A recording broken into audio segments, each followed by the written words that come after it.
हित्वा हित्वा सकलकलह प्रापिणीं स्वार्थसिद्धिं ध्यात्वा ध्यात्वा गुरुवरपदं सर्वकल्याणरूपं नत्वा नत्वा सकलभुवनं पातु मामन्त्रयामः। प्राप्तं यद्वै त्वनादिनिधनं वेदोदधिं मथित्वा दत्तं यस्य प्रकरणे हरिहर ब्रह्मादिदेवैर्बलं पूर्णं यत्तु प्राणसारैर्भौमनारायणानां रामकृष्णस्तनुं धत्ते तत्पूर्णपात्रमिदं भो। ओं नमो भगवते श्रीरामकृष्णाय। আমি প্রথমেই মঞ্চে উপস্থিত পূজ্যপাদ শ্রীমৎ স্বামী জ্ঞানপ্রতানন্দজি মহারাজের শ্রীচরণে প্রণাম জানাচ্ছি এবং এই প্রেক্ষাগৃহে উপস্থিত পূজনীয় স্বামী জ্যোতিরূপানন্দজি মহারাজ সহ অন্যান্য সকল বরিষ্ঠ সন্ন্যাসীকে আমি আমার ভক্তিপূর্ণ প্রণাম জানাচ্ছি এবং উপস্থিত অন্যান্য সন্ন্যাসী ব্রহ্মচারী ভাইদের আমার প্রীতিপূর্ণ নমস্কার জানাচ্ছি এবং উপস্থিত সকল ভক্ত এবং অনুরাগী অতিথিদের আমার সশ্রদ্ধ নমস্কার জানাচ্ছি। আমরা ইতিমধ্যেই শুনেছি যে রামকৃষ্ণ সংঘের অন্যতম পূর্বতন সহসংঘাধ্যক্ষ শ্রীমৎ স্বামী ওঙ্কারানন্দজি মহারাজের পূর্ণ জীবন কথা আজকে আমরা অনুধ্যান করব। তার সংক্ষিপ্ত জীবনী আমরা ইতিমধ্যেই শুনেছি। আমার পক্ষে বিশেষ করে স্বামী ওঙ্কারানন্দজি মহারাজের জীবনী অনুধ্যানের কতগুলি অসুবিধা, সেই অসুবিধাগুলির কথা প্রথমে বলি। পূজনীয় জ্ঞানপ্রতানন্দজি মহারাজ বলেছেন যে আমি মহারাজকে কিন্তু দেখিনি, কিন্তু তার কাছে মন্ত্র দীক্ষা পেয়েছিলেন। যেমন শিলং আশ্রমের মহন্ত ছিলেন, এক সময় সেক্রেটারি ছিলেন সমীর মহারাজ। তারপর আমাদের মঠের অ্যাকাউন্টস দেখতেন এবং সরিষা রামকৃষ্ণ মিশনেও ছিলেন নরোত্তম মহারাজ। শেষ সময়ে তিনি আরোগ্য ভবনে ছিলেন। এরা ছিলেন ওঙ্কারানন্দজি মহারাজের মন্ত্র শিষ্য। এদের দেখেছি এবং কিছু কিছু কথা শুনেছি ওদের কাছ থেকে। এবং আমি আমাদের স্বনামধন্য অধ্যাপক শঙ্করী প্রসাদ বসু ছাড়াও ওঙ্কারানন্দজি বেশ কয়েকজন মন্ত্রদীক্ষিত সন্তানকে আমার দেখবার সুযোগ হয়েছে এবং তাদের মুখে তাদের কথা, ওঙ্কারানন্দজি মহারাজের কথা আমি শুনেছি। এবং ওঙ্কারানন্দজি মহারাজের দীক্ষিত বিমল কুমার ঘোষ আমাদের কাসুন্দিয়া রামকৃষ্ণ আশ্রমের পূর্বতন সম্পাদক, তাকেও দেখেছি এবং তার মুখ থেকেও মহারাজের কথা শোনার আমার সৌভাগ্য হয়েছে। মহারাজের সম্পর্কিত যে সমস্ত স্মৃতিকথা আমি শুনেছি আমার বেশ মনে পড়ে যে মহারাজের যে শাস্ত্র ক্লাস করতেন, উপনিষদের ক্লাস করতেন জগদ্ধাম মঠে, এবং কলকাতার অনেক ভক্ত তার উপনিষদ ক্লাস শুনতে যেতেন। হাওড়া থেকেও অনেক ভক্ত তার উপনিষদ ক্লাস শুনতে যেতেন। এমন পাওয়ারফুল, শক্তিশালী, পেনিট্রেটিং সেই ক্লাসগুলো ছিল। লোকেনবাবু বলে একজন ছিলেন, তিনি তার ক্লাস করতে যেতেন। আমরা লোকেনবাবুকে দেখেছি ছোটবেলায়। সেই লোকেনবাবু একটা সময় হলো, শেষ সময়ে এত অসুস্থ হয়ে পড়লেন, চেতনা প্রায় ছিল না বললেই হয়। তা হাওড়া আশ্রম থেকে দেখতে ভক্তরা তার বাড়িতে গেল। গিয়ে লোকেনবাবুকে জিজ্ঞেস করা হচ্ছে, লোকেনদা, অনঙ্গ মহারাজের কথা মনে পড়ে? সঙ্গে সঙ্গে লোকেনবাবু সেই আমাদের যে 4টি মহাবাক্য আছে, ঋগ্বেদের ঐতিহ্য উপনিষদের প্রজ্ঞানং ব্রহ্ম, সামবেদের ছান্দোগ্য উপনিষদের তত্ত্বমসি, যজুর্বেদের বৃহদারণ্যক উপনিষদের অহং ব্রহ্মাস্মি এবং অথর্ববেদের মান্ডুক্য উপনিষদের অয়মাত্মা ব্রহ্ম, পরপর মহাবাক্যগুলো বলে গেলেন। এদিকে কিন্তু অন্য বাহ্য চেতনা নেই। যখন জিজ্ঞেস করা হলো যে অনঙ্গ মহারাজের কথা বলে মনে আছে, সঙ্গে সঙ্গে মহাবাক্যগুলি বলে গেলেন। এইটি আমি শুনেছি। ভবানীদা বলে আরেকজন মহারাজের ক্লাস করতে যেতেন, তিনি মন্ত্র দীক্ষিত ছিলেন বিশুদ্ধানন্দজি মহারাজের। সেই ভবানীদার মুখে মহারাজের কিছু কথা শুনেছি। যেমন মহারাজ যখন শাস্ত্র ক্লাস করতেন, খুব কড়া শিক্ষক, কিন্তু আগের দিনে কি পড়া হয়েছে আগে সেটার উপর প্রশ্ন জিজ্ঞেস করবেন, সেটির যথাযথ উত্তর দিতে পারলে তবে নতুন করে নতুন পাঠ দেওয়া শুরু করবেন। এই একটা। দ্বিতীয় হচ্ছে, ভবানীদা বলছেন একদিন ঠাকুরের তিথি পুজোর কয়েকদিন আগে আমি কাকুরগাছি জগত্তান মঠে ঢুকছি, দেখছি যে গাড়িতে করে, গাড়ি মানে হয়তো ঠেলা হবে, ঠেলাতে করে মাটির সরাই এসছে। তখনকার দিনে আমাদের প্রসাদ দেওয়া হতো মাটির সরাই করে দেওয়া হতো। সেই গাড়ি থেকে মাটির সরাগুলো নামিয়ে রাখা হয়েছে, মহারাজ সেইগুলোকে নিজে সাজিয়ে রাখছেন। তখন তিনি কিন্তু সহসংঘাতক, তিনি কাপড় পরে খালি গায়ে কোমরে গামছা বেঁধে সেই মাটির সরাগুলোকে সরিয়ে রাখছেন। তা ভবানীদা বলছেন, আমি বললাম মহারাজ আপনি এইসব করছেন? তা অনঙ্গ মহারাজ একটুখানি করে বললেন, মহারাজ আপনি যদি ক্ষমতা থাকে তো হাত লাগাবো এসে আমার সঙ্গে। আর তৃতীয় আর একটি কথা আমার মনে পড়ছে, আমরা শুনলাম যে মহারাজ ইনস্টিটিউট অফ কালচার গোলপার্কে উপনিষদ ক্লাস নিতে যেতেন। তা যখন ওখানে এই চেয়ার টেবিলের হলো, আগে ক্লাস হতো মাটিতে বসে হতো, চেয়ার টেবিলের যখন ঢুকলো যে চেয়ার টেবিলে বসে ক্লাস হবে, তখন মহারাজ হয়তো অন্য কোনো কারণেও ক্লাস নেওয়া বন্ধ করেছেন, কিন্তু মজা করে নাকি বলেছিলেন, দেখো আমি কিন্তু এরপর থেকে আর উপনিষদ ক্লাস নিতে আসবো না, কারণ এসি রুমের মধ্যে বসে আর হাতে ঘড়ি পরে আর যাই হোক উপনিষদ ক্লাস হয় না। হাতে ঘড়ি থাকবে, বারবার সে ঘড়ির দিকে দেখবে, আর এসির আবেশে ঘুমের আবেশ হবে, এতে আর যাই হোক উপনিষদ ক্লাস হবে না। তা এ থেকেই আমরা মহারাজের ব্যক্তিত্বের একটা যেন আভাস আমরা পেয়ে যাচ্ছি। মহারাজের সম্পর্কে যে কোনো অনুধ্যানের দ্বিতীয় যে অসুবিধে, সেইটা হচ্ছে যে মহারাজ সারা জীবন ধরে অসংখ্য সৎপ্রসঙ্গ করেছেন, কিন্তু নিজের সম্পর্কে বলেছেন খুব কম। তিনি চাইতেন ঠাকুরের প্রসঙ্গ হোক, মায়ের প্রসঙ্গ হোক, স্বামীজির প্রসঙ্গ হোক, পার্শ্বদের প্রসঙ্গ হোক, কিন্তু নিজেকে যেন সবসময় অন্তরালে রাখতেই বেশি পছন্দ করতেন। এই কারণে তার লেখাপত্র বেশি পাওয়া যায় না। তখনকার দিনে আধুনিক প্রযুক্তির, মহারাজের শরীর গেছে আজ থেকে প্রায় 53 বছর আগে, তখনকার দিনে প্রযুক্তির এত উন্নতি হয় না হলেও টেপ রেকর্ডারে ক্যাসেট করা এটি প্রচলিত হয়ে গেছে।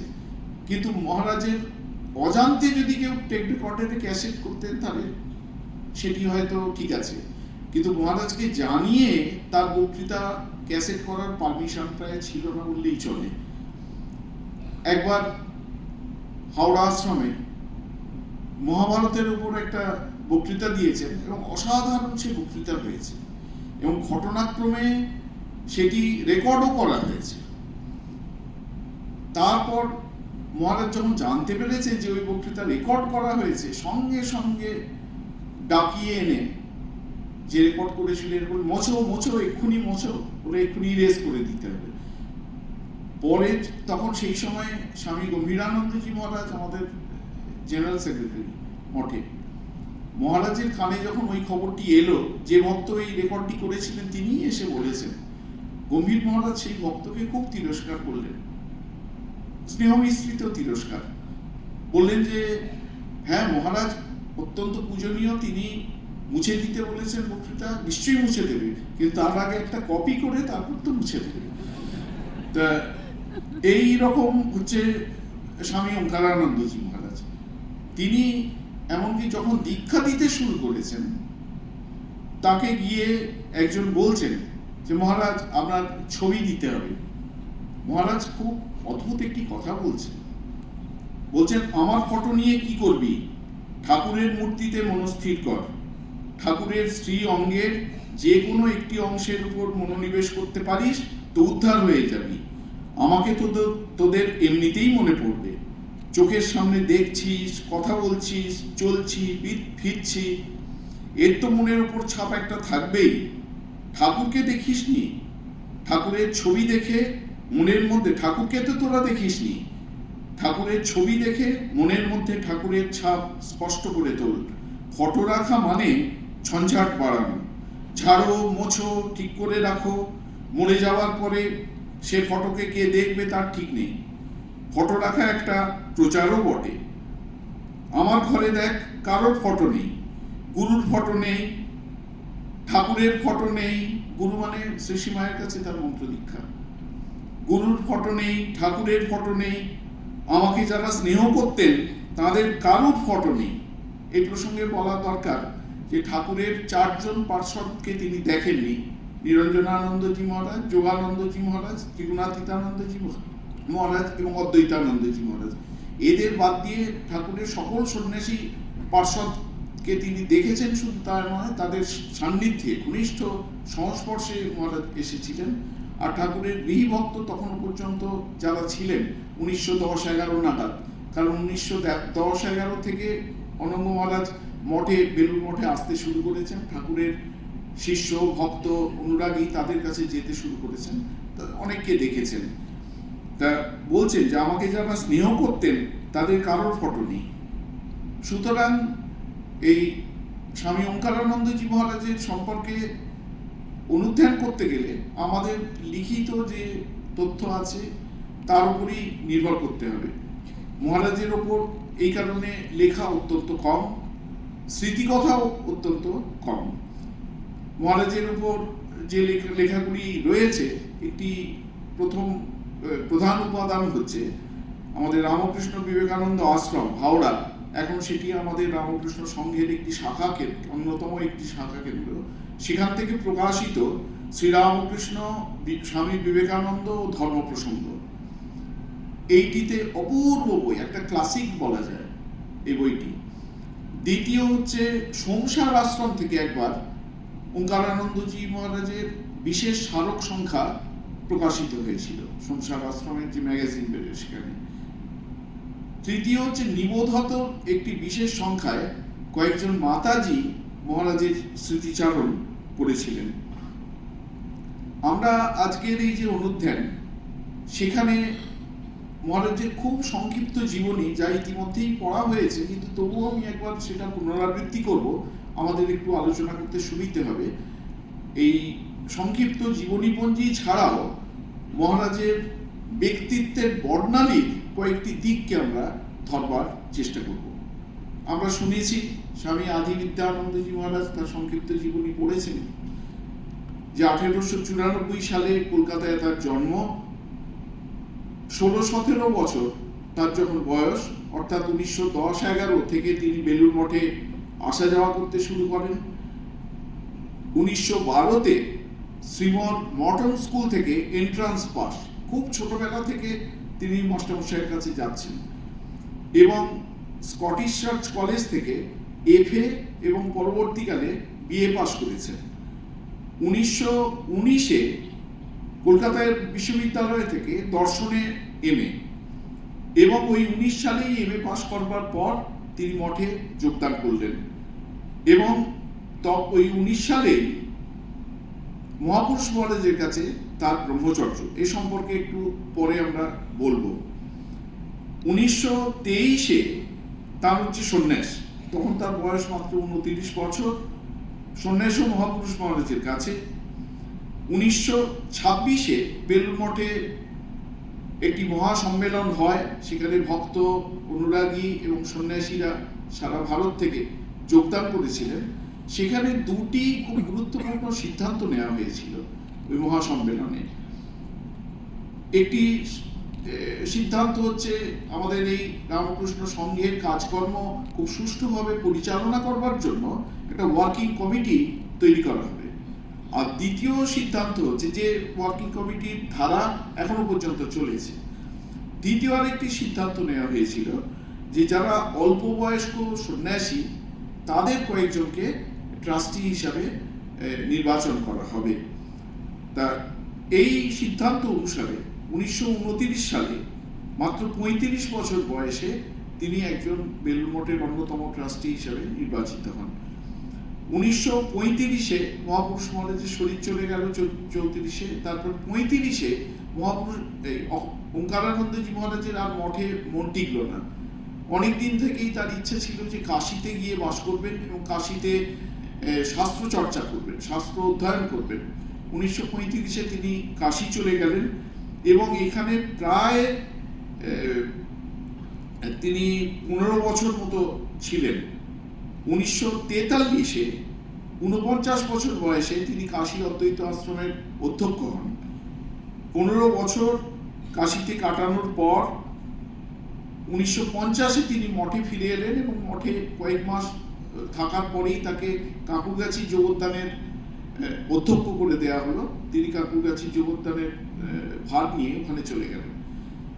কাকুরগাছি যোগদানে থাকার সময় তিনি দুটি জায়গায় নিয়মিতভাবে, তিনটি জায়গায় বলা যায় নিয়মিতভাবে ধর্ম প্রসঙ্গ করতেন। একটি হচ্ছে বলাই বাহুল্য যে যোগদান মঠে তিনি ধর্ম প্রসঙ্গ করতেন। যোগদান মঠে যে ধর্ম প্রসঙ্গ করতেন তার অনেক প্রসঙ্গ আমরা এই যে বইটির কথা আমরা উল্লেখ করলাম, হাওড়া আশ্রম থেকে প্রকাশিত, সেখানে ধরা রয়েছে। তার ওই যারা সামনে বসতেন তারা কেউ কেউ রেকর্ড করেও নিতেন, আবার কেউ কেউ সামনে বসে খাতায় কলমে লিখে নিতেন মহারাজ কি বলছেন। আর ইনস্টিটিউট অফ কালচার তখন রসা রোডে অবস্থিত, সেখানে গিয়ে মহারাজ ক্লাস করতেন। এটা হচ্ছে দ্বিতীয়। আর তৃতীয় হচ্ছে হাওড়া কাসুন্দিয়া যে আশ্রমের কথা আমরা বললাম, ওখানে প্রায় 14 বছর তিনি ধর্ম প্রসঙ্গ করেছেন। সাপ্তাহিক, প্রত্যেক সপ্তাহে তিনি ক্লাস করতে যেতেন ওখানে। যখন উনি ইনস্টিটিউট অফ কালচারে বিশেষ করে উপনিষদ পড়াতেন, যেদিন ওর উপনিষদ ক্লাস শেষ হলো, 14 বছর উপনিষদ ক্লাস নেওয়ার পর যেদিন ঠিক হলো এরপর থেকে আর মহারাজ আসতে পারবেন না, কারণ এরপরেই তিনি ভাইস প্রেসিডেন্ট হয়ে যাবেন, আর শরীরও অত সঙ্গ দিচ্ছিল না, উনি বলেছিলেন যে স্বামীজি বলেছিলেন কলকাতার লোকেদের একটু নাড়া দিতে, তা যাক স্বামীজির আদেশ পালন করা গেল, এইরকম ভাবে তিনি মন্তব্য করেছিলেন। এবং 1966-তে তিনি সহসংঘাধ্যক্ষ হলেন এবং মন্ত্র দীক্ষা দিতে শুরু করলেন। এবং আগেই আমরা শুনেছি যে 1883 আর 1873-এর 8ই মে তার মহাসমাধি, তখন তার বয়স 79 বছর। 8ই মে তার শরীর যাচ্ছে, 5ই মে পর্যন্ত তিনি স্বাভাবিকভাবে ভক্ত অনুরাগীদের সঙ্গে কথা বলছেন। একটি এরকম বর্ণনা পাওয়া যায় যে 5ই মে অর্থাৎ শরীর যাওয়ার 3 দিন আগে যোগদানে একজন গেছেন, মহারাজকে জিজ্ঞেস করছেন মহারাজ কেমন আছেন, তা মহারাজ উত্তর দিচ্ছেন এই শরীরটা বড়ই দুর্বল হয়েছে। চট করে তিনি নিজের শরীরের কথা বলতেন না, যখনই বললেন এই শরীরটা বড়ই দুর্বল হয়েছে, সবাই একটু চমকে গেলেন যে মহারাজ তো চট করে শরীরের কথা বলেন না। কিন্তু বলেই সঙ্গে সঙ্গে বলছেন জীবনের কথা বলো, মরণের কথা কেন। এটা কিন্তু উনি উপনিষদ থেকে কোট করছেন। উপনিষদে নচিকেতা যমের কাছে জানতে চেয়েছিলেন যে মৃত্যুর পরে কি হয়, সেই প্রসঙ্গটা এনে বলছেন জীবনের কথা বলো, মরণের কথা কেন, কিন্তু শুনলে না। যম বলছেন যে জীবনের কথা বলো, মরণের কথা কেন। উনি ভোগের দিকে টেনে আনতে চাইছেন নচিকেতাকে, কিন্তু শুনলে না। শুনলেন না মানে নচিকেতা সেই কথা শুনলে না। অনেক ঐশ্বর্য দিতে চাইলেন, রাজস্ব, বৈভব, কিন্তু ছেলে শুনলে না। ছোট ছেলে বললে মরণের কথা শুনতে চাই, জীবনের কথা শুনতে চাই না, মরণের কথা বলো। মহারাজ এই প্রসঙ্গ তুলে, মানে ওর শরীরের সম্পর্কে জিজ্ঞেস করা হয়েছিল, সেই গোটা প্রসঙ্গটাকে অন্যদিকে ঘুরিয়ে দিলেন, একদম উপনিষদের দিকে ঘুরিয়ে দিলেন। আমরা আগেই বলেছি যে 1910-11 অর্থাৎ তার বয়স তখন 16-17 এরকম হবে, সেই সময় থেকে তিনি বেলুড় মঠে আসছেন এবং তিনি শ্রীরামকৃষ্ণ দেবের অন্তরঙ্গ পার্শ্বদের স্নেহ, আশীর্বাদ, কৃপা পেয়েছেন, শতধারে সহস্রধারে তিনি পেয়েছেন। একবার তাকে মহাপুরুষজি এবং অন্যান্য পার্শ্বদরা কিরকম স্নেহ করতেন একটি চিঠির কথা এখানে উল্লেখ করব। 1919-এ তিনি আমাদের সঙ্গে আনুষ্ঠানিকভাবে যোগদান করছেন। 1921-এ মহাপুরুষ মহারাজ, অর্থাৎ মাত্র 2 বছর হলো তিনি সঙ্গে আনুষ্ঠানিকভাবে যোগদান করেছেন। 1921-এ মহাপুরুষজি মাদ্রাজ থেকে, এখনকার যেটা চেন্নাই, সেখান থেকে ওঙ্কারানন্দজিকে একটা চিঠিতে লিখছেন, তোমরা মঠে থাকাতে আমরা বাহিরে নিশ্চিন্তে থাকিতে পারি, তোমাদের উপরে আমরা মঠের সমস্ত বিষয়ে নির্ভর করিতে পারি, এরূপ আশা আমাদের খুবই আছে। এরপর আমরা একটু আলোচনা করব মহারাজের দীক্ষা প্রসঙ্গে।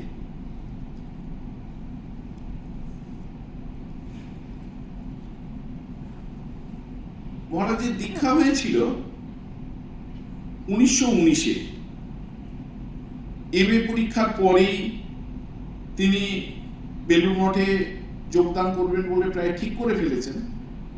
তা মাস্টার মশাই তাকে বলছেন এত তাড়াহুড়ো করবার কি দরকার। এই অবস্থায় অনঙ্গ মহারাজ চলে গেলেন একবারে জয়রামবাটিতে। তখনও তার কিন্তু দীক্ষা হয়নি। জয়রামবাটিতে গেলেন এবং জয়রামবাটিতে গিয়ে মায়ের কাছে নিজের প্রাণের আকাঙ্ক্ষা ব্যক্ত করলেন। বললেন, মা, খুব ডায়লামার মধ্যে রয়েছি, আমার খুব ইচ্ছা যোগদান করি, কিন্তু মাস্টারমশাই এইরকম বলছেন, এত তাড়াহুড়ো করার দরকার কি, তা কি করা উচিত আমি বুঝতে পারছি না। মা সমস্ত শুনলেন কিন্তু কোনো মন্তব্য করলেন না, চুপটি করে থাকলেন। রাত্রে মা তার নিজের যে সেবক, সেই সেবককে বলছেন, দেখো, আজ যে ছেলেটি এসেছে সে সাধু হয়ে মঠে বাস করতে চায়। মাস্টারের বাড়ির কাছেই তার বাড়ি, ঘরে মা ভাইরা সব আছে। সাধু হতে চায় শুনে মাস্টার একটু গরিমসি ভাব করছে, আর মঠে তারক কিন্তু খুব উৎসাহ দিচ্ছে। তারক মানে মহাপুরুষ মহারাজ। আজ দুপুরে ছেলেটি এসব কথা বলছিল। মাস্টার হাজার হোক নিজে সংসারী কিনা, আর তারক সাদাসিধে সাধু লোক, ঠাকুরের ত্যাগের জ্বলন্ত আদর্শ নিয়ে আছে। আহা, কত ভাগ্যে এমন হয়। তারক ঠিকই বলেছে, সংসারে একবার পড়লে আর উঠতে পারে কজন। ছেলেটির মনে খুব জোর আছে, মঠে থাকবার প্রবল আগ্রহ। পরের দিন সকাল হতে না হতেই যে সেবককে মা এইসব কথা বলেছিলেন, সেই সেবক গিয়ে অনঙ্গ মহারাজকে এইসব কথা বললেন যে মা এইসব কথা বলছেন। শুনে অনঙ্গ মহারাজ সঙ্গে সঙ্গে ঠিক করে নিলেন যে তিনি আর কারোর কথা শুনবেন না, তিনি সঙ্গে যোগ দেবেন, সাধু হবেন। তারপরে তিনি যখন মাকে প্রণাম করতে এলেন, মায়ের চরণে প্রণাম করে তার হৃদয়ের আকাঙ্ক্ষার কথা বললেন যে মা, আমি শিগগিরই মঠে যোগ দেবো বলে ঠিক করেছি। মাও খুব আশীর্বাদ করে বললেন, মনোবাঞ্ছা পূর্ণ হোক বাবা, তারক যা বলেছে খাঁটি কথাই বলেছে, এ তো বহু ভাগ্যের কথা। প্রায় 2-1 দিনের মধ্যেই তার দীক্ষা হয়ে গেল এবং দীক্ষা নিয়ে তারপর তিনি কলকাতায় ফিরলেন। এরপর তার ব্রহ্মচর্যের প্রসঙ্গে আমরা একটুখানি আলোচনা করবার, অনুধ্যান করবার চেষ্টা করব।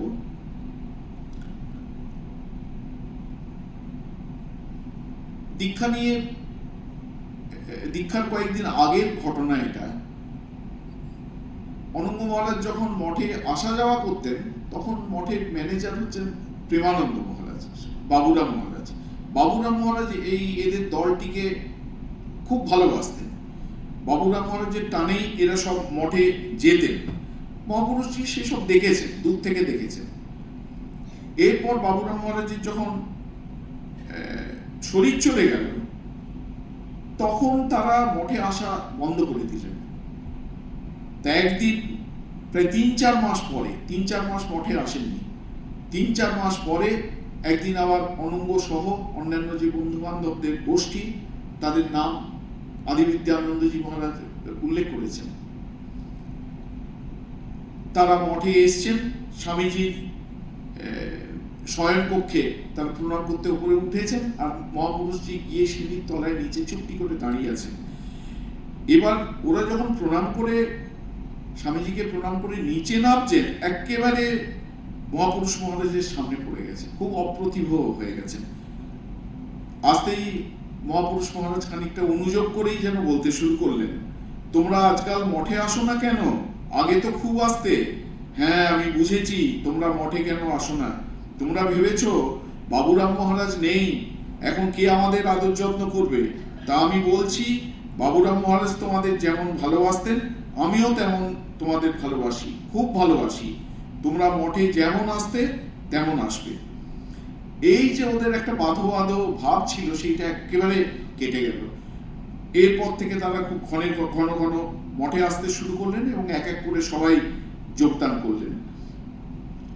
এরপর তার ব্রহ্মচর্যের কথা, তখনকার দিনে সন্ন্যাস ব্রহ্মচর্য এখন যেমন আছে সমস্ত দিতেন, সংঘগুরু দিতেন। স্বামীজির তিথি পুজোতেই ব্রহ্মচর্য হতো এবং শ্রী শ্রী ঠাকুরের তিথি পুজোয় সন্ন্যাস। ঘটনাক্রমে সেই সময় স্বামী ব্রহ্মানন্দ মহারাজ, রাজা মহারাজ ভুবনেশ্বর মঠে আছেন, আর এরা মঠে প্রায় 12 জন মতো ব্রহ্মচারী তারা যোগদান করেছে। কলকাতার আশেপাশের কয়েকটা সেন্টারে 2-1 জন আছে, আর 10 জন মতো হচ্ছে মঠের ব্রহ্মচারী। তারা গিয়ে মহাপুরুষ মহারাজ মঠে আছেন, মহাপুরুষ মহারাজকে গিয়ে ধরলেন যে আমাদের খুব ইচ্ছা আমাদের ব্রহ্মচর্য হোক, স্বামীজির তিথি পুজোতে এবারে আমার ব্রহ্মচর্য হোক। আর কাউকে এত তার, যদিও তখন ধরা বাঁধা কোনো নিয়ম ছিল না, কিন্তু এত তাড়াতাড়ি যে এই বছরই যোগদান করেছে আর সেই বছরই ব্রহ্মচর্য হবে, এরকম নিয়মও ছিল না। তা এরা বলছে যে আমরা অনেকেই বেশি দিন সঙ্গে যোগদান করিনি, অতএব এত তাড়াতাড়ি ব্রহ্মচর্যের জন্য প্রার্থনার ফল যে কি হবে সে বিষয়ে কেউই নিঃসন্দেহ ছিলাম না। আর শুদ্ধানন্দজি মহারাজ এরা সব একটু নিয়ম মেনে চলতে ভালোবাসতেন, বলছেন যে না, এই সবে মাত্র এলে এক্ষুনি ব্রহ্মচর্য কি।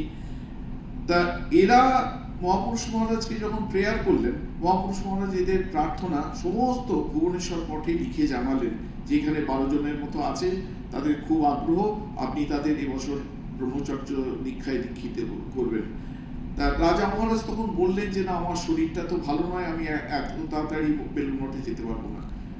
আবার এরা মহাপুরুষজিকে প্রার্থনা জানাতে মহাপুরুষ মহারাজ ওদের প্রার্থনা রেকমেন্ড করে দিলেন ভুবনেশ্বর মঠে। তখন ভুবনেশ্বর মঠ থেকে রাজা মহারাজ বললেন যে তাহলে ওদের ভুবনেশ্বর মঠে আসতে বলো, এখানে এসে তাহলে ব্রহ্মচর্য হবে। কিন্তু 10-12 জন ভুবনেশ্বর মঠে গিয়ে ব্রহ্মচর্য নেবে, এর অনেক অসুবিধে। 1 নম্বর প্রথম সমস্যা হচ্ছে গাড়ি ভাড়া দেবে কে 10-12 জনের। দ্বিতীয় হচ্ছে মঠেরই যদি 8-10 জন সাধু ব্রহ্মচর্য নিতে ভুবনেশ্বর মঠে চলে যায়, তাহলে মঠ চলবে কি করে? তখন এখানকার সাধু ব্রহ্মচারীর সংখ্যা অত্যন্ত কম। সেই সমস্যাগুলোর কথাও রাজা মহারাজকে সব লিখে জানানো হলো। তখন রাজা মহারাজ ওখান থেকে চিঠি লিখে মহাপুরুষ মহারাজকে বললেন যে আপনি আমার প্রতিনিধি হিসাবে আপনি এবারে সকলকে ব্রহ্মচর্য দিয়ে দিন মঠে। তা ওইভাবে এদের ব্রহ্মচর্য হয়ে গেল। অনঙ্গ মহারাজের নাম হলো ব্রহ্মচারী অখণ্ড চৈতন্য।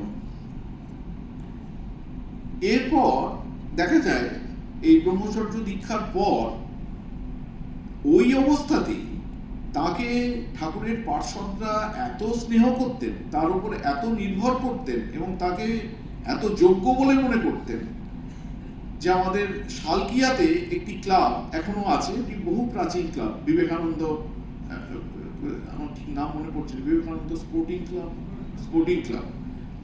সেই বিবেকানন্দ স্পোর্টিং ক্লাব বহুদিন ধরে কিন্তু ধর্মসভার আয়োজন করছে এবং বেলুড় মঠ থেকে সাধুরা গিয়ে ওখানে ধর্মসভায় বক্তৃতা দিতেন।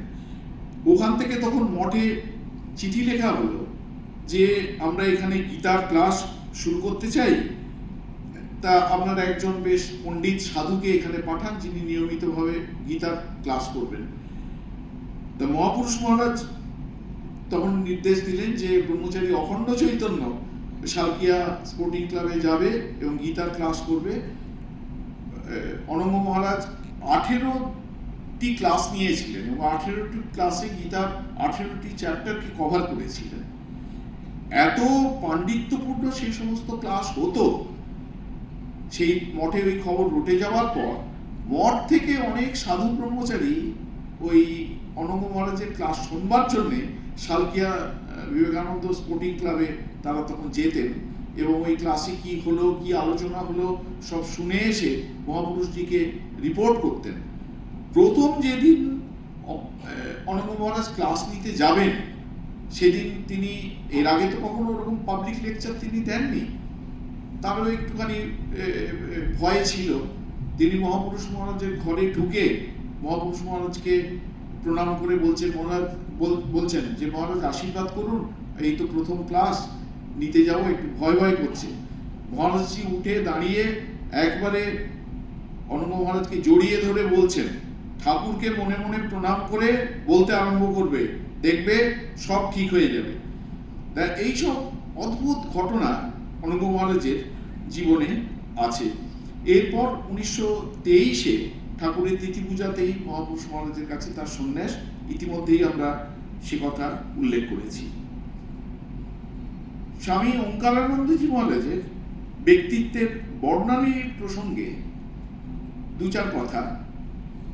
স্বামীজি বলেছিলেন যে জ্ঞান, ভক্তি, কর্ম এবং যোগের সমন্বয়ে আদর্শ জীবন গঠন করাই হচ্ছে আমাদের এই রামকৃষ্ণ সংঘের উদ্দেশ্য, এবং যার জীবনে এই চারটি যোগের সুষম সমন্বয় ঘটেনি তার জীবন শ্রীরামকৃষ্ণ মূষায় দ্রুত হয়নি। His life has not been casted in the mould of Sri Ramakrishna. এই যে জ্ঞান, কর্ম, ভক্তি, যোগের সুষম সমন্বয়, এই যে আদর্শ, এর মূর্ত বিগ্রহ ছিলেন স্বামী ওঙ্কারানন্দজি মহারাজ।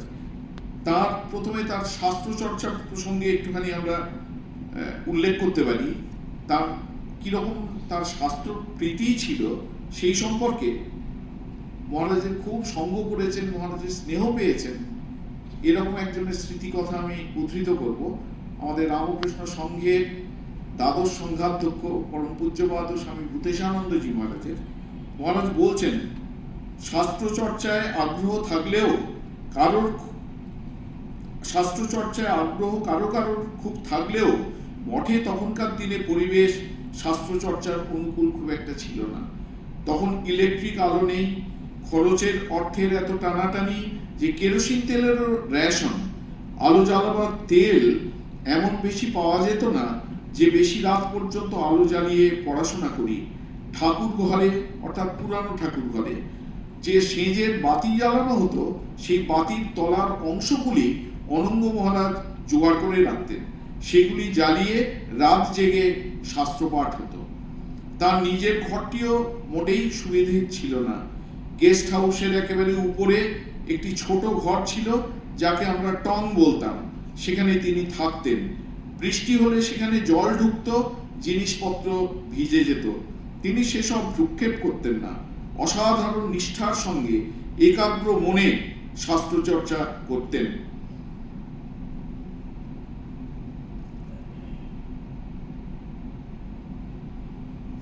স্বামী ওঙ্কারানন্দজি মহারাজ আনুষ্ঠানিকভাবে আমাদের রামকৃষ্ণ সংঘে যোগদান করার আগে থেকেই শাস্ত্রচর্চা কিন্তু করে এসছেন। শোনা যায় যে তিনি সংঘে ব্রহ্মচারী হিসেবে যোগদানের আগেই গীতার যে মধুসূদন সরস্বতীর গুরুয়ার্থ দীপিকা সেটি পড়ে ফেলেছিলেন। তিনি নিজেও পড়তে ভালোবাসতেন এবং পড়াতেও ভালোবাসতেন, এবং তিনি চাইতেন যে সাধু ব্রহ্মচারীরা খুব শাস্ত্রপাঠ করুক। মূল যে 10টি উপনিষদ, সেই 10টি উপনিষদ তিনি সাংকর ভাষ্য সহ খুব ভালো করে পড়েছিলেন। গীতা এবং ব্রহ্মসূত্রের সাংকর ভাষ্যের উপর তার একটা অথরিটি ছিল, অধিকার ছিল। শ্রীমদ্ ভাগবত এবং অন্যান্য পুরাণ এবং তন্ত্র তিনি খুব ভালো করে পড়েছিলেন, এবং 10টি যে উপনিষদ, সেই উপনিষদের বেশিরভাগই প্রায় তার কণ্ঠস্থ ছিল। অনর্গল তিনি উদ্ধৃত করতে পারতেন। যখন মঠে রাসের সময় রাস পঞ্চাধ্যায়ী থেকে পাঠ হতো, তখনকার দিনে 3 দিন নয়, মোটামুটি প্রথমে হতো যে একদিনই পাঠ হবে। তারপরে দেখা যেত অনঙ্গ মহারাজ সকাল থেকে উপোস করে সারাদিন কিচ্ছু খেতেন না, রাত্রিবেলায় পাঠ শেষ করে তারপর তিনি জলগ্রহণ করবেন। এরপর দেখা গেল যে সেই দিন প্রথম দিনই তিনি পাঠ শেষ করতে পারলেন না, তখন তিনি বলতেন যে তাহলে পরের দিন বাকি অংশটুকু পাঠ হবে। এইভাবে পরে পরে আমাদের মঠে রাস উপলক্ষে 3 দিনের পাঠের প্রচলন হয়েছে। সেই রাসের পাঠের সময় তিনি সারা দিন ধরে উপোস করে থাকতেন, পাঠ শেষ করে তারপর রাত্রে জলগ্রহণ করতেন। এবং তিনি এমনি তখনও বলা হতো, এখনো বলা হয়, যে যারা ন্যায়শাস্ত্র খুব ভালো করে পড়েনি তাদের প্রস্থানত্রয়ের উপর যে শাঙ্কর ভাষ্য আছে সেটিতে ঠিক ঠিক অধিকার জন্মায় না। এটি অনঙ্গ মহারাজও খুব ভালো করে জানতেন। তা তিনি যখন কাশী গেলেন তার খুব ইচ্ছে হলো যে খুব ভালো করে পণ্ডিত রেখে তিনি ন্যায়শাস্ত্র পড়বেন। রাজপণ্ডিত রাজেন্দ্রনাথ ঘোষ, যিনি পরবর্তীকালে স্বামী চিৎঘনানন্দ পুরী নামে আমাদের সংঘেরই একজন সন্ন্যাসী, প্রগাঢ় পণ্ডিত ছিলেন। তিনি কলকাতা বিশ্ববিদ্যালয়ে একটা সময় অধ্যাপনাও করেছেন। সেই পণ্ডিত রাজেন্দ্রনাথ ঘোষ তখন কাশীতে আছেন।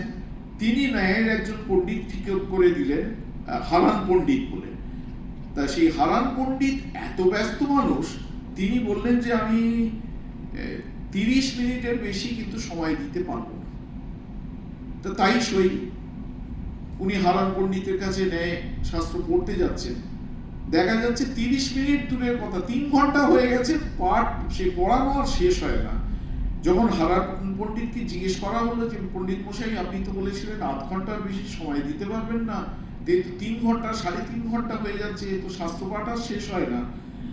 তখন তিনি বলছেন, দেখো সারা ভারতবর্ষ থেকে আমার কাছে ন্যায়শাস্ত্র পড়বার জন্য ছাত্র এসেছে, কিন্তু এরকম মেধাবী ক্ষুরধার বুদ্ধি সম্পন্ন ছাত্র আমি কখনো পাইনি।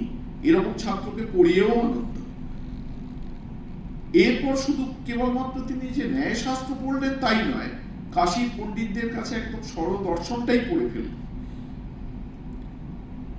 তিনি পরবর্তীকালে বলতেন অনঙ্গ মহারাজ যে, কারণ শাস্ত্র পড়লে একটুখানি স্বাভাবিকভাবেই একটু অভিমান অহংকার এসব তো হয়। তো সেই প্রসঙ্গে পরবর্তীকালে ওঙ্কারানন্দজি মহারাজ বলতেন, দেখো ভাই, যখন সাধু হই তখন ভেবেছিলাম স্বামীজি বিএ পাস করেছেন আর আমরা এমএ পাস করেছি। স্বামীজির বলিষ্ঠ শরীর, আমাদেরও বলিষ্ঠ শরীর। এখানে তিনি আমাদের বলছেন কিন্তু আসলে নিজের সম্পর্কে বলছেন। স্বামীজির বলিষ্ঠ শরীর, আমাদেরও বলিষ্ঠ শরীর। তিনি নির্বিকল্প সমাধি লাভ করেছেন আর আমরাও 6 মাস চেষ্টা করলে নির্বিকল্প সমাধি লাভ করতে পারবো না কেন? কিন্তু ভাই, যত দিন যাচ্ছে দেখছি বছরের পর বছর গড়িয়ে যাচ্ছে, স্বামীজির একটা কেশাগ্রেরও তুল্য হতে পারলাম না। কি অদ্ভুত মানে অভিমান শূন্যতা, আত্মবিশ্লেষণ। স্বামী ওঙ্কারানন্দজি এক কথায় ছিলেন পুরুষ সিংহ, একটা ডাইনামিক ক্যারেক্টার। মঠে থাকার সময় শাস্ত্রপাঠ করছেন, সঙ্গে সঙ্গে পূজার ঘর, ভান্ডার ঘর দেখাশোনা করছেন। দুপুরে প্রসাদ পাওয়ার পর একা একা পড়াশোনা করছেন, বিশ্রাম নেওয়ার কোনো প্রশ্নই নেই। রাত্রে কটা পর্যন্ত জপ ধ্যান করছেন তার কোনো ঠিক ঠিকানা নেই। বিশেষ বিশেষ পূজা দিতে সারাদিন সারা রাত্রি উপোস করে পূজা পাঠ করছেন। রিলিফের কাজে কখনো গঙ্গাসাগর, আবার যখন রিলিফ করবার দরকার হচ্ছে কখনো গঙ্গাসাগর দৌড়ে যাচ্ছেন, কখনো ঘাটালে দৌড়ে যাচ্ছেন। ঘাটাল বন্যা হলেই, একটু সামান্য বৃষ্টি হলেই ডুবে যায়। ঘাটালে বন্যা ত্রাণ, দুর্ভিক্ষ ত্রাণ ইত্যাদি করতে যাচ্ছেন। কাশীতে যখন ছিলেন তখন শিখ, বৌদ্ধ, খ্রিস্টান, বৈষ্ণব, শাক্ত, শৈব সকল সম্প্রদায়ের সাধু মহাত্মাদের আহ্বান করে সমবেত অনুধ্যান শিবিরের আয়োজন করছেন। পূজা, এক কথায় বলতে গেলে তিনি পূজার ব্যাপারে অথরিটি একজন। দুর্গা পূজা, কালী পূজা, লক্ষ্মী পূজা, সরস্বতী পূজা, জগদ্ধাত্রী পূজা, একজন তন্ত্রধারক ছাড়াই তিনি পূজা করতে পারতেন। এবং তন্ত্রধারক হিসেবে যখন কাজ করতেন থাকতেন তখন কোনো পুঁথি না দেখেই তিনি মন্ত্র পরপর পুঁথির দিকে তাকানোর তার দরকার পড়তো না। মন্দির প্রতিষ্ঠার যাবতীয় মন্ত্র এবং স্মৃতিশাস্ত্র সম্মত খুঁটিনাটি তার নখদর্পণে ছিল। এমনকি কাশী অদ্বৈত আশ্রমে যখন কাশী অদ্বৈত আশ্রমের মন্দির প্রতিষ্ঠা, বেলুড় মঠের মন্দির প্রতিষ্ঠা যখন হচ্ছে, তার এই যে পূজাদি কার্য সম্পন্ন হয়েছিল সব হচ্ছে স্বামী ওঙ্কারানন্দজির নেতৃত্বে, তত্ত্বাবধানে সম্পন্ন হয়েছিল। মহাপুরুষজির সময়ই এই ওঙ্কারানন্দজির বিশেষ আগ্রহে মঠে দুবার সপ্তশতী হোমের আয়োজন হয়েছিল। একবার হয়েছিল আমাদের যে পুরানো মন্দির, তার পাশে আমাদের মঠ অফিস আছে, ওখানে আগে দুর্গাপুজো হতো, প্রথম দুর্গাপূজা ওখানেই হয়েছিল। ওখানে একবার সপ্তশতী হোম হয়েছিল, আর দ্বিতীয় সপ্তশতী হোম হয়েছিল মায়ের মন্দিরের সামনে।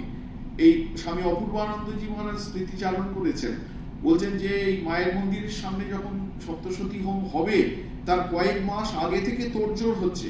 তিনি 12 জন ব্রহ্মচারীকে বেছে নিলেন, তাদের বলা হতো ব্রতী। তাদের তিনি ওই সমগ্র চণ্ডী প্রতিদিন সমবেতভাবে তারা চ্যান্টিং করতেন, এবং যেদিন সপ্তশতী হোম হলো ওই সবাই মিলে সমবেতভাবে চ্যান্টিং করে, ওরা চ্যান্টিং করতে থাকলে যারা পূজা করছিলেন তারা আহুতি দিলেন। এবং কাশী অদ্বৈত আশ্রমে তিনি যখন অধ্যক্ষ ছিলেন, তার এই যে শাস্ত্রপ্রীতি, জ্ঞান চর্চার প্রতি তার যে আগ্রহ, তার নিদর্শন হচ্ছে যে কাশী অদ্বৈত আশ্রমের বিস্ময়কর গ্রন্থের সমাবেশ। কাশী অদ্বৈত আশ্রমের সমস্ত রেয়ার শাস্ত্র গ্রন্থের একটা কালেকশন, খুব রিচ কালেকশন, তার সময়ই এইটি মূলত তৈরি হয়, তার কীর্তি বলা যায় এটা। তারপর তিনি যখন জগদ্দান মঠে এলেন, তাকে পাঠানো হলো অধ্যক্ষ করে। এই জগদ্দান মঠেরও সর্বাঙ্গীন যে সংস্কার, শ্রীরামকৃষ্ণ মন্দিরের সংস্কার এবং মন্দিরের মধ্যে শ্রীরামকৃষ্ণের মর্মর বিগ্রহের স্থাপন, তারই আপ্রাণ প্রয়াসের ফসল। আমরা আগেই শুনেছি যে তার হঠাৎ একবার মনে হলো যে স্বামী বিবেকানন্দ ছিলেন সঙ্গীতে পারদর্শী, অতএব আমাদেরও সঙ্গীত শিক্ষা করতে হবে। কয়েকদিন ধরে তিনি পড়তে শুরু করলেন। কি পড়তে শুরু করলেন? ভাতখণ্ডে, কয়েক ভলিউমের ভাতখণ্ডে। আমরা যারা গান জানি না তারা যদি ভাতখণ্ডের একটা পাতাও বলতে কিছু বিন্দু বিসর্গ বুঝবো না। তিনি ভাতখণ্ডে ভলিউমের পর ভলিউম শেষ করলেন এবং রীতিমতো ওস্তাদ রেখে উচ্চাঙ্গ সঙ্গীতের রীতিমতো তালিম নিতে শুরু করলেন। মঠের ভিজিটার্স রুমে যখন ভজন সঙ্গীত হতো, সমবেত ভজন হতো, কালী কীর্তন হতো, তিনি প্রতিদিন সেখানে সক্রিয়ভাবে যোগদান করতেন। একবার তার মনে হলো যে স্বামীজি শরীর চর্চার কথা বলেছিলেন, মঠে কুস্তির আগ্রা খোলা হলো, তারই উদ্যোগে প্রায় বলা যায়। সেখানে গিয়েও তিনি নিয়মিত কুস্তির কসরত করতে শুরু করলেন এবং খেতেও পারতেন সেরকম। কোনো নিমন্ত্রণ বাড়িতে গিয়ে ওই বড় বড় তখনকার কচুরি, রাধাবল্লভী 40খানা 50খানা খেয়ে নেওয়া তার কাছে কোনো ব্যাপারই নয়। তারপর সেই পরিমাণ মতো রসগোল্লা সেও খেয়ে নিতে পারতেন। আবার যখন প্রয়োজন দিনের পর দিন উপোস করা, দুর্গাপুজোর সময়, অন্যান্য তিথি পুজোর সময় দিনের পর দিন তিনি উপোস করেও থাকতে পারতেন। এবং একজন তার সম্পর্কে বলছেন, এটা একজন যিনি বলছেন তিনিও বড় কম নন, স্বামী নির্বেদানন্দজি মহারাজ বলছেন। তিনি বলছেন যে দেখো, ভগবান আমাদের সকলকেই কম বেশি সত্য রজতম এই 3টে গুণের কম বেশি একটু সবকটা গুণই দিয়েছেন, কিন্তু তিনি এই অনঙ্গকে বোধহয় রজ এবং তম দিতে একদম ভুলে গেছেন। ভগবান রজ এবং তম অনঙ্গকে দিতে একেবারেই ভুলে গেছেন। ঠাকুরের পার্শ্বদের সিনিয়র সন্ন্যাসীদের কিভাবে সম্মান রক্ষা করতে হয় তার একদম প্রকৃষ্ট দৃষ্টান্ত পাওয়া যায় এই ওঙ্কারানন্দজির জীবনটি দেখলে। একটি ঘটনার কথা আমরা পাই, তখন মহাপুরুষ মহারাজ দেওঘরে গেছেন, দেওঘরে আছেন, এবং বিকেলবেলা প্রতিদিনই কোনো না কোনো দিকে হাঁটতে বেরোতেন, ঘুরতে বেরোতেন। সেই দিনে ওরা গেছেন বালানন্দ আশ্রমের দিকে গেছেন।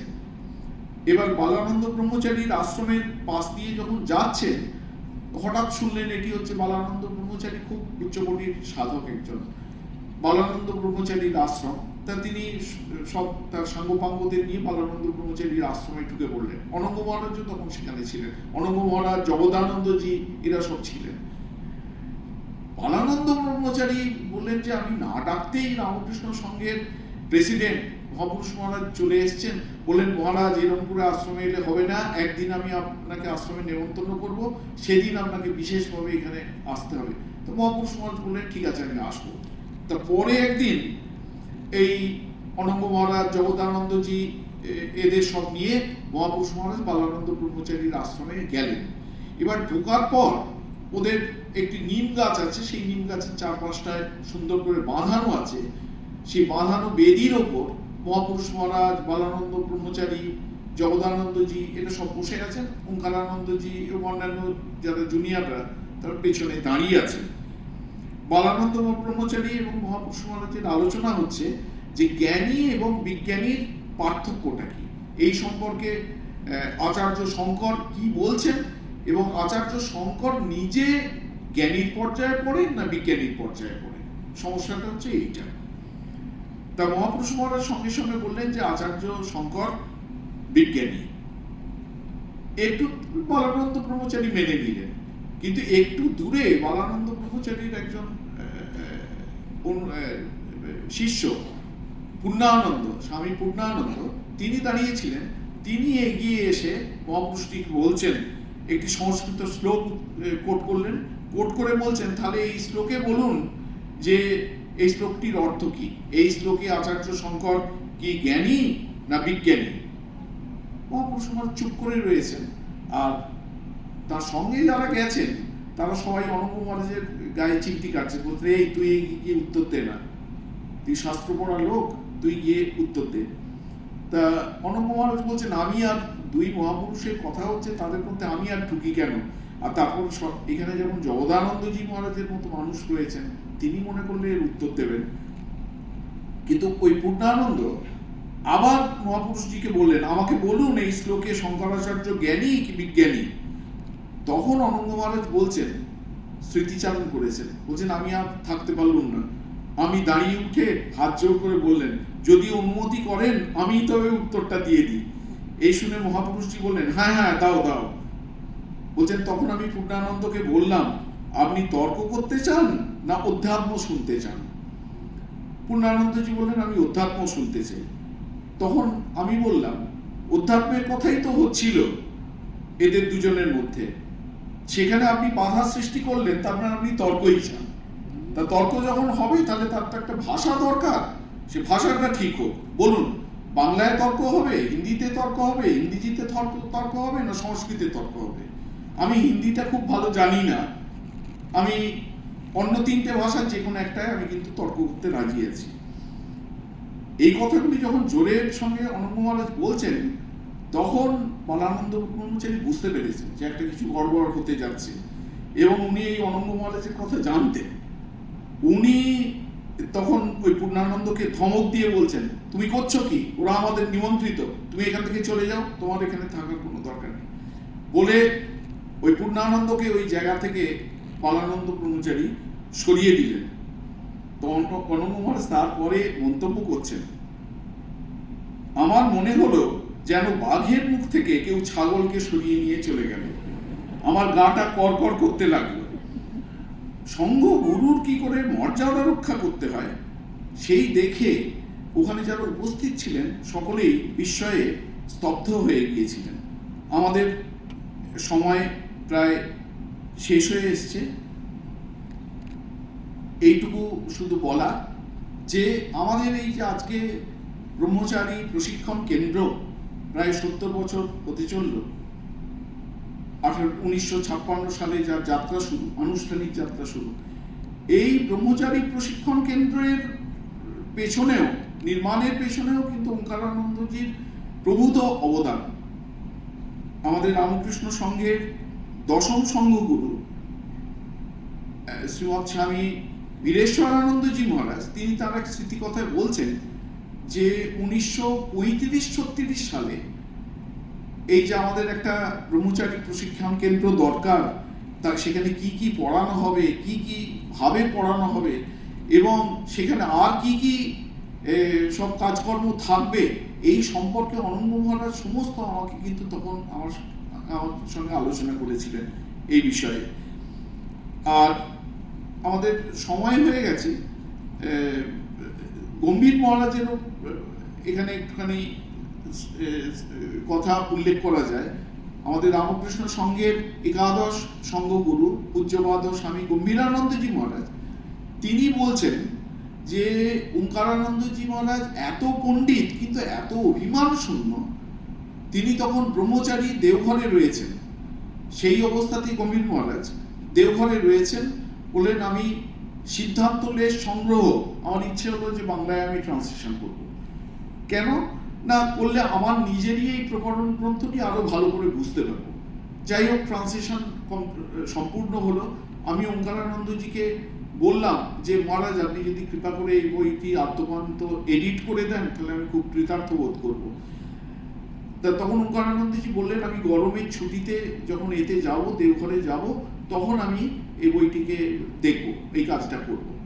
তা গম্ভীর মহারাজ বলছেন যে ওঙ্কারানন্দজি দেওঘরে এসে ওই আমরা বই নিয়ে পড়লাম, আমি পড়ে যেতাম, আর ওঙ্কারানন্দজি চোখ বুজে শুনতেন, যেখানে ওনার কিছু বলার দরকার পড়তো উনি বলতেন, আমি সেই মতো কারেকশন করতাম। একবার একটা জায়গায় অনুবাদ নিয়ে তিনি বললেন, দেখো এটার অনুবাদ কি এইরকম হবে, আমার তো মনে হচ্ছে এটা এরকম হবে। তা গম্ভীর মহারাজ তখন বলছেন যে আমি তাহলে বললাম, তাহলে মহারাজ আমি কারেকশন করে নিচ্ছি। তো ওঙ্কারানন্দজি বললেন, না না, দেখো আমি যার কাছে এই সিদ্ধান্ত লেশ সংগ্রহ করেছি সেই পণ্ডিত মশাইকে একবার জিজ্ঞেস করা দরকার। বলে তিনি সেই পণ্ডিত মশাইকে চিঠি লিখলেন। পণ্ডিত মশাই বললেন যে ওঙ্কারানন্দজি মহারাজ যে মতটা দিচ্ছেন ওটাই সঠিক।